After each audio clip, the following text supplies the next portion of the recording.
Ô, gente, o pastor que lavou a alma do brasileiro e disse na cara do Flávio Bolsonaro de que quem abre covas vai cair nelas, né?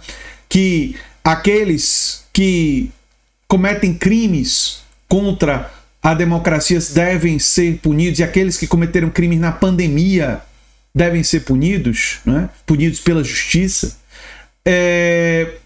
Ele deu uma entrevista para a TV 247, eu quero mostrar para vocês essa entrevista e fazer alguns comentários. Vamos assistir e comentar, vamos lá. O Ismael fez uso da palavra e disse algumas verdades. Foi agredido. Que aqueles que abrem covas caiam nelas não mortos, porque não é isso que a gente deseja.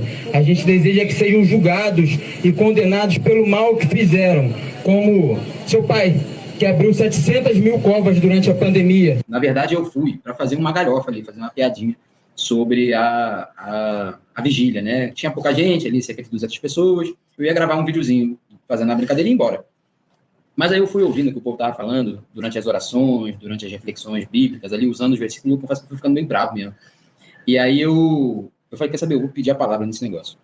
E aí eu fui e falei com um rapaz da segurança, aí o rapaz falou assim, ó, mandou mensagem para alguém, estava dizendo, ó, vai ali e fala com o Flávio Bolsonaro. E aí eu fui até o Flávio, consegui chegar até ele, falei, ó, me apresentei e tal, falei, posso deixar uma reflexão bíblica e tal. Aí ele assinou com a cabeça assim, e aí, enquanto isso, o pastor que estava trazendo a mensagem da noite estava falando, o pastor Pedro, se eu não me engano. Posso estar enganado, mas eu tenho quase certeza que é Pedro.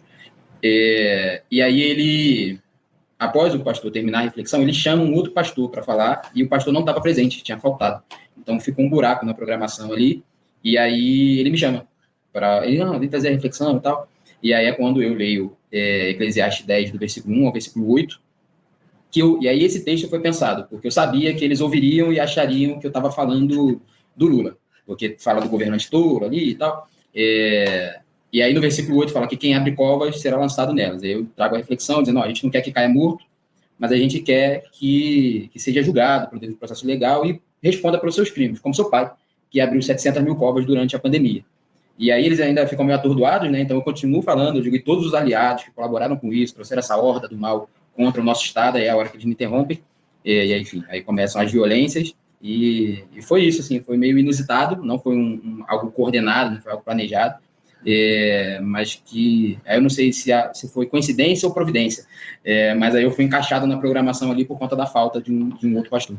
Não era E eles provavelmente imaginaram que um pastor que estava ali seria simpático ao bolsonarismo, que não iria utilizar o texto bíblico para denunciar um dos crimes mais terríveis, se não o mais terrível, que o governo Bolsonaro produziu durante a sua estada, que foi o negacionismo científico que viabilizou o aumento das mortes durante a pandemia. Meus parabéns ao pastor pela coragem, né, e pelo senso de oportunidade, por aproveitar que um pastor faltou e tal, e por ficar indignado pelas falas que estavam precedendo ele, e essa indignação dele ter movido ele a essa ação. Realmente, meus parabéns aí.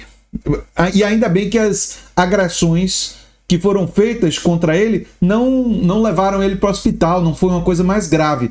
E aqueles que agrediram mostraram a sua natureza vil, abjeta, não é? Mostraram quem eles são, não é? Que ficam recitando a Bíblia, mas nunca ouviram falar de mostrar outra face, de compaixão com os inimigos, que é o que tem no conteúdo do Novo Testamento. Mas esse pessoal aí não conhece isso, né? Jesus falou de mostrar outra face e ter compaixão até com os inimigos, né? E um cidadão não deveria nem ser visto, um cidadão que veio ali dizer verdades, não deveria nem ser visto como um inimigo, mas ele é visto como inimigo e hostilizado porque esse pessoal não quer ouvir essas verdades.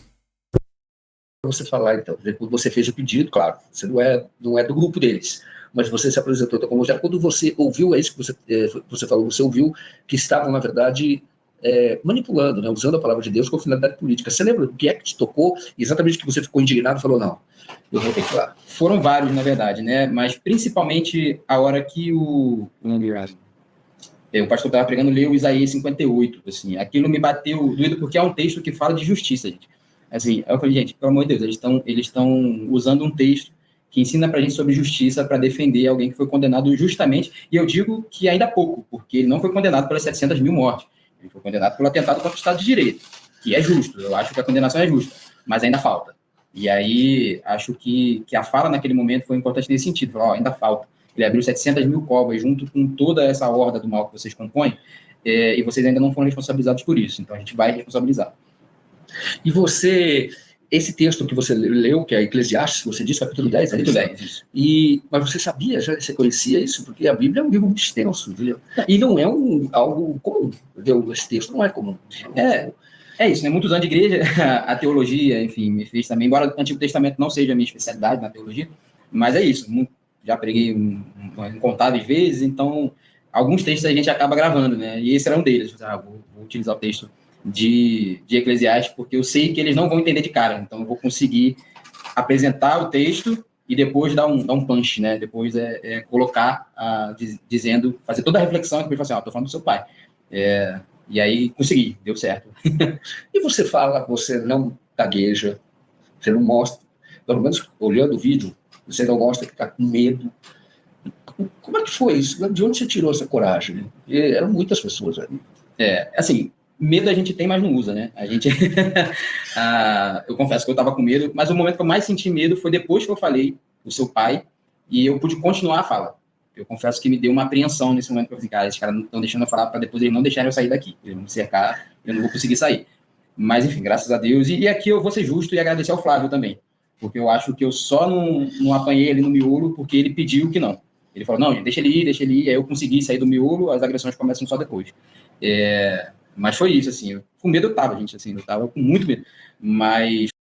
eu acho que foi um pouco de racionalidade, porque ele percebeu que, politicamente, para eles, seria ainda pior se a coisa descambasse. E acabou descambando depois, né? Mas foi só isso. Foi só... e se a gente espancar esse cara for parar no hospital, isso vai ser uma coisa que vai ser ainda mais prejudicial, né? Para eles. Deve ter sido isso que passou pela cabeça dele. Como eu já estava lá, já estava com a Fábio, não. Agora é a gente seguir, porque são 700 mil famílias que estão comigo aqui. Tem muito mais comigo do que contra mim aqui. Esse foi o momento que eu fui derrubado, um homem tentou me dar um chute no rosto, eu consigo proteger o rosto nessa parte, assim, então ele não me acerta, mas logo após essa tentativa de chute, a polícia conseguiu chegar e dispersar com um spray de pimenta. Então, nesse ponto, a polícia até agiu rápido, assim, a coça foi pouca. Aqui foi aquele primeiro momento, aqui é o spray, né? Isso. Uma fumaça aqui, é isso, né? Isso aí, essa fumaça aí que tá aparecendo é o spray.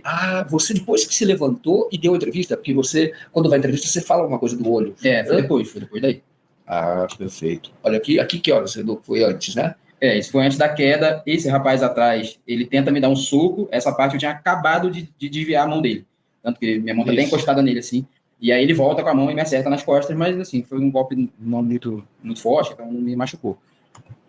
Aqui você tá levando no estômago, né? O chute. Esse moço, ele depois eu vi no vídeo, né? Ele cobre o rosto, só que o vídeo pega ele antes de cobrir o rosto. Exato. Então saiba que você será identificado e vai entrar no processo.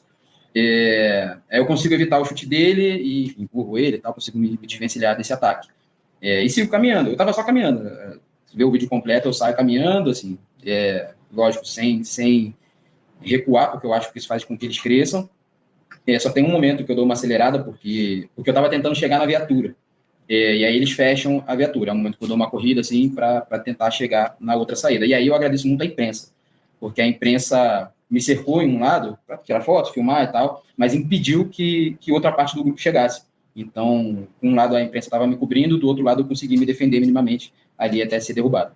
Certo, aqui por outro ângulo, né? A mesma pessoa, patriota, escrito, é isso? Patriota. Então, olha, aqui são algumas imagens que vocês viram, a coragem, na verdade, né? Isso mostra, e aí ele foi uma agressão pesada, não é, do chute. Agora, o que eu pergunto para você é o seguinte, e o que você fez na sequência? Você falou em processo, o que é? Ao sair de lá, a polícia me levou até a delegacia, fui de viatura até a delegacia para prestar ocorrência, fiz o registro lá de lesão corporal e tentativa de linchamento. Aí de lá da delegacia fui até o Instituto Médico Legal para fazer o exame de corpo de delito. Eu tive poucas escoriações, assim, não foi nada muito grave, graças a Deus. Ainda bem que não foi tão grave, mas teve uma tentativa. Foi agredido, muito importante de deixar isso claro, foi agredido.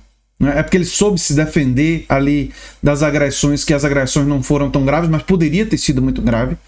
Então, assim, foi uma coisa muito feia e demonstra a natureza dessa gente. Desse pessoal aí. As pessoas que agrediram ele são fascistas, sim. São fascistas. Mostra como eles são. Porque ele só estava dizendo da pandemia. Se eles não concordavam, se eles tinham um contra-argumento, eles poderiam falar. Né? Mas não tentaram linchar ele. Mas é isso. O processo vai seguir. Agora é a parte de identificação dos agressores. Eu tenho, se não me engano, 6 meses para identificar e anexar ao processo.